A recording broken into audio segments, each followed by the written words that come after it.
ಎಲ್ಲರಿಗೂ ನಮಸ್ಕಾರ. ಮತ್ತೊಂದು ವಿಡಿಯೋಗೆ ಸ್ವಾಗತ. Bigg Boss season 11 ticket to final ವಾರ ಶುರುವಾಯಿತು. ಮುಂದೆ ಇದೆ ಮಾರಿ ಹಬ್ಬ ಅನ್ನೋ ಹಾಗೆ ಮಾರಿ ಹಬ್ಬ ಶುರುವಾಗಿದೆ ಅಂತ ಬಿಗ್ ಬಾಸ್ ಬೇರೆ ಅನೌನ್ಸ್ಮೆಂಟ್ ಮಾಡ್ತಾ ಇದ್ದಾರೆ.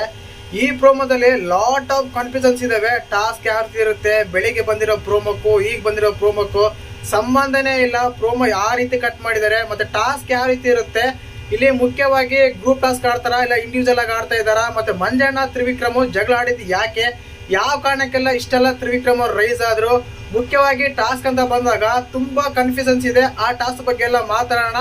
ದಯವಿಟ್ಟು ಚಾನಲ್ ಯಾರನ್ನ ಹೊಸ ನೋಡ್ತಿದ್ರೆ ಮಿಸ್ ಮಾಡಿದ್ರೆ ಸಬ್ಸ್ಕ್ರೈಬ್ ಮಾಡಿ, ಲೈಕ್ ಮಾಡಿ, ಶೇರ್ ಮಾಡಿ. ಮೊದಲೇದಾಗಿ ನನಗೆ ಅನ್ಸಿದ ಮಟ್ಟಿಗೆ ತ್ರಿವಿಕ್ರಮ್ ಅವರು ಫಿನಾಲೆ ಟಿಕೆಟ್ ಇಂದ ಔಟ್ ಆದ್ರ ಅಂತೆಲ್ಲ ಕನ್ಫ್ಯೂಷನ್ಸ್ ಬೇರೆ ಇದೆ.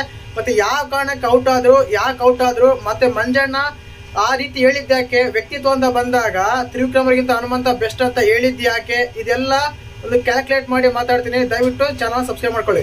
ನೋಡಿ, ಮೊದಲೇದಾಗಿ ಬೆಳಿಗ್ಗೆ ಬಂದಿರೋ ಪ್ರೋಮೋ ಹೇಗಿತ್ತಂದ್ರೆ, ಖಳನಾಯಕ ಆದ ನಮ್ಮ ರಜತ್ ಅವರು 5 ಜನನ ಟಿಕೆಟ್ ಟು ಹೋಮ್ ಅಂತ ಆಗಿದ್ದ. ಅದೊಂದು ಚಟುವಟಿಕೆ ಮಾತ್ರ ಅನ್ಸುತ್ತೆ. ಆದ ಕಾರಣ ಇಲ್ಲಿ ಒಂದು ಈಗಿನ ಬಂದಿನ ಪ್ರೋಮೋ ನೋಡಿದಾಗ ಆ ಪ್ರೋಮೋದಲ್ಲಿ ಎಲ್ಲರೂ ಟಿಕೆಟ್ ಟು ಫೈನಲ್ ಟಾಸ್ಕ್ ಆಡ್ತಾ ಇದ್ದಾರೆ. ಎಲ್ಲರೂ ರಜತ್ ತ್ರಿವಿಕ್ರಮ್ ಮಾತ್ರ ತೋರಿಸಿಲ್ಲ.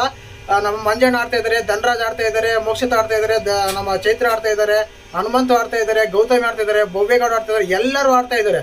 ಅವ್ರಿಬ್ರು ಮಾತ್ರ ತೋರಿಸಿಲ್ಲ. ಬಟ್ ಇಲ್ಲಿ ಏನ್ ಅನ್ಸುತ್ತೆ ಅಂದ್ರೆ ಎಲ್ಲರೂ ಟಾಸ್ಕ್ ಆಡ್ತಾ ಇದಾರೆ. 9 ಜನ ಟಾಸ್ಕ್ ಆಡ್ತಾರೆ. ಆ ಟಾಸ್ಕ್ ಆದ್ಮೇಲೆ ಆ ಟಾಸ್ಕ್ ಅಲ್ಲಿ ಯಾರಾದ್ರೂ ವಿನ್ ಆಗ್ತಾರೋ ಅವ್ರನ್ನ ಒಬ್ಬರನ್ನ ಆ ಟಿಕೆಟ್ ಟು ಫೈನಲ್ ಆ ಟಾಸ್ಕ್ ಇಂದ ಹೊರಗೆ ಇಡಬಹುದು ಅನ್ಸುತ್ತೆ. ಅದೇ ಕಾರಣಕ್ಕೆ ಈ ಟೈಮ್ ಅಲ್ಲಿ ಒಂದು ಪ್ರೋಮೋನ ಅಬ್ಸರ್ವ್ ಮಾಡಿ ನೀವು. ನಮ್ಮ ಯಾರು ತ್ರಿವಿಕ್ರಮ್ ಅವರು ಮಂಜಣ್ಣ ಹೇಳ್ತಾರೆ ವೆಲ್ ಪ್ಲೇಡ್ ಮಂಜಣ್ಣ ಅಂತ ಹೇಳಿ ಎದೆ ತರ್ತಾರೆ. ಆ ಟೈಮಲ್ಲಿ ಅರ್ಥ ಆಗುತ್ತೆ ಆ ಟಾಸ್ಕ್ ಅಲ್ಲಿ ಮಂಜಣ್ಣ ಗೆದ್ದಿರ್ಬೋದು. ಗೆದ್ದಿರುವ ಕಾರಣಕ್ಕೆ ತ್ರಿವಿಕ್ರಮ್ ಅವರನ್ನ ಟಿಕೆಟ್ ಟು ಫೈನಲ್ ಟಾಸ್ಕ್ ಇಂದ ಹೊರಗಿಟ್ಟಿರ್ಬೋದು. ಆ ಟೈಮಲ್ಲೇ ನಮ್ಮ ಮಂಜಣ್ಣ ವ್ಯಕ್ತಿತ್ವ ಅಂತ ಬಂದಾಗ ಹನುಮಂತರ ವ್ಯಕ್ತಿತ್ವ ನಿಮ್ಗಿಂತ ಮೇಲೂ, ಆ ಕಾರಣಕ್ಕೆ ಉಳಿಸಿದೀನಿ ಅಂತ ಹೇಳ್ಬೋದು. ಅಲ್ಲಿ ಬಾಲ್ಸ್ ಎಲ್ಲ ಕಲೆಕ್ಟ್ ಮಾಡ್ತಾರಲ್ವಾ, ಆ ಬಾಲ್ಸ್ ಕಲೆಕ್ಟ್ ಮಾಡಿದಾಗ ಯಾರಾದ್ರೆ ಲೀಸ್ಟ್ ಕಡಿಮೆ ಇರ್ತ ಬಾಲು ಅವ್ರನ್ನ ಟಾಸ್ಕ್ ಇಂದ ಹೊರಗೆ ಇಡಬೇಕು. ಆ ಟೈಮಲ್ಲಿ ಮಂಜು ಮತ್ತೆ ಮಂಜಣ್ಣ ಮತ್ತು ಆ ಡಿಸಿಷನ್ ತಗೋಬೇಕಾದ್ರೆ ತ್ರಿವಿಕ್ರಮ ಮತ್ತು ಹನುಮಂತರ ಬಾಲ್ ಸೇಮ್ ಇರ್ಬೋದು. ಆ ಟೈಮಲ್ಲಿ ಆ ಕಾರಣಕ್ಕೆ ನಾನು ಅವ್ರನ್ನ ಹೊರಗಿಟ್ಟೆ ಅಂತ ಹೇಳ್ಬೋದು ಅನ್ಸುತ್ತೆ. ಮತ್ತೆ ನೋಡೋಣ, ಪ್ರೋಮೋ ನೋಡಿದಾಗ ಅರ್ಥ ಆಗೈತಿ ಇಷ್ಟು. ಯಾಕಂದ್ರೆ ತ್ರಿವಿಕ್ರಮ್ ಅವರು ಹೋಗಲ್ಲೇ ಬಾರಲ್ಲೇ ಹೋಗಲು ಅಂತ ಮಾತಾಡ್ತಾರೆ. ಕಾನ್ವರ್ಸೇಷನ್ ಆಗಿದೆ ಅಂದ್ರೆ ತುಂಬಾನೇ ಇಷ್ಟ. ಇನ್ನು ಅದಾದ್ಮೇಲೆ ನೋಡಿ, ಮೊದಲೇದಾಗಿ ವ್ಯಕ್ತಿತ್ವ ಅಂತ ಬಂದಾಗ ತ್ರಿವಿಕ್ರಮ್ ಅವರು ಹನುಮಂತರ ಅಂತ ತಗೊಂಡಾಗ ಹೌದು ನಿಜಾನೇ. ಬಟ್ ಎಲ್ಲ ಒಂದ್ ಸ್ವಲ್ಪ ಹನುಮಂತವರು ಇನ್ನೋಸೆಂಟ್ ಸಿಂಪತಿ ಸ್ವಲ್ಪ ಮೇಲ್ ಅನ್ಸುತ್ತೆ back to compare to Trivikram.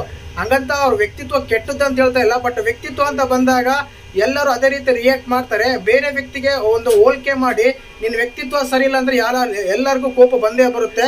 ಅದೇ ಕಾರಣಕ್ಕೆ ನಮ್ಮ ತ್ರಿವಿಕ್ರಮ್ ಅವರು ಆ ರೀತಿ ರಿಯಾಕ್ಟ್ ಆಗಿದ್ದಾರೆ ಅನ್ಸುತ್ತೆ. ಖಂಡಿತವಾಗ್ಲೂ ಪ್ರೋಮೋ ನೋಡಿದಾಗ ಅದೇ ಅನ್ಸುತ್ತೆ. ಯಾಕಂದ್ರೆ ಟಾಸ್ಕ್ ಎಲ್ಲ ಆಡ್ತಾ ಇದ್ದಾರೆ, ಸುಮ್ನೆ ಗ್ರೂಪ್ ಮಾಡಿ ಒಂದು ಫೋಟೋ ಇಟ್ಟಿದ್ದಾರೆ ಅಷ್ಟೇನೆ.